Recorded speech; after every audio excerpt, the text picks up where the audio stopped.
नमस्कार मंडळी, महासंवाद मराठीमध्ये स्वागत. नुकताच सातारा जिल्ह्यामध्ये अनेक सैनिक जे आहेत ते मिलिटरीमध्ये भरती झालेत. आज देखील आपण सातारा जिल्ह्यातील मान तालुक्यातील तोंडले या गावामध्ये आलेलो आहोत आणि येथील तरुण आहेत सुशांत खरात. हे नुकतेच देशसेवेत भरती झालेत. त्यांच्याकडून आज आपण जरा माहिती जाणून घेऊया, त्यांचं अभिनंदन करूया. अभिनंदन दादा. तुमचं काय सांगताल? आपण भरती झालाय, आपल्याला काय वाटतंय? किती दिवसाचा आपला संघर्ष आहे? माझं भरती क्षेत्रात संघर्ष हा 2017ला सुरू झाला. मी फर्स्ट टाइम सातारा आर्मीची भरती दिली. तिथून मी फेल होतो सगळ्या. तिथून कंटिन्यू करत गेलो.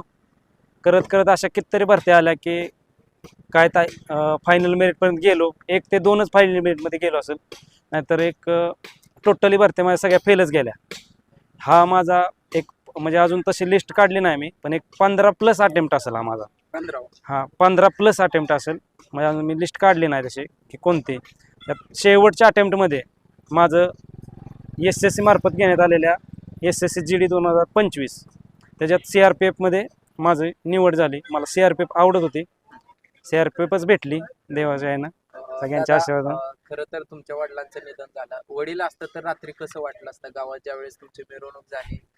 तुमचे मित्रमंडळी आणि सगळ्या तोंडले गावातील ग्रामस्थांनी तुमचा सत्कार घेतला, गुलाल उधळला, किंवा तुम्ही गणपतीचं पण दर्शन घेतलं तुमच्या ग्रामदैवताचं. वडिलांची आठवण आलती का रात्री?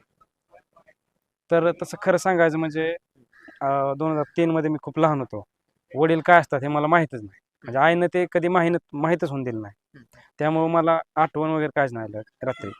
काय आहे ते माझी आईच. म्हणजे बाप काय असतो हे मला माहीतच नाही.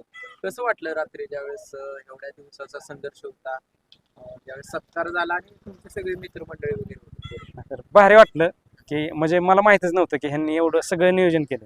मी पलटणला जॉबला आहे, ऑफिसला, लेबर डिपार्टमेंटला. तिथून ऑफिस सुटलं आणि मी यार म्हणलं की आज पहिला पेढा अजून मी कुणाला पेढे दिले नव्हते, आईला द्यायचा. त्या हिशोबाने मी येणार होतो. मी फक्त ह्यांना सांगितलं की मी येणार आहे संध्याकाळी. मग ह्यांनी मी यायच्या आधी सगळं तयारी करून ठेवली होती. सगळंच करून मी जसं आलो तसं त्यांनी म्हणजे हेच केलं. काय अजून जे मुलं भरती करतात त्यांना काय सल्ला द्यायचा? 17 ते 2025 5 आणि 2 ते 3 म्हणजे 8 वर्षाचा संघर्ष आहे. तर मी जे नवीन करतात ना त्यांना एकच सांगेन की एकदा प्रॉपर टायमिंग द्यायचा. प्रॉपर जर टायमिंग दिला तर सगळ्या गोष्टी होतात.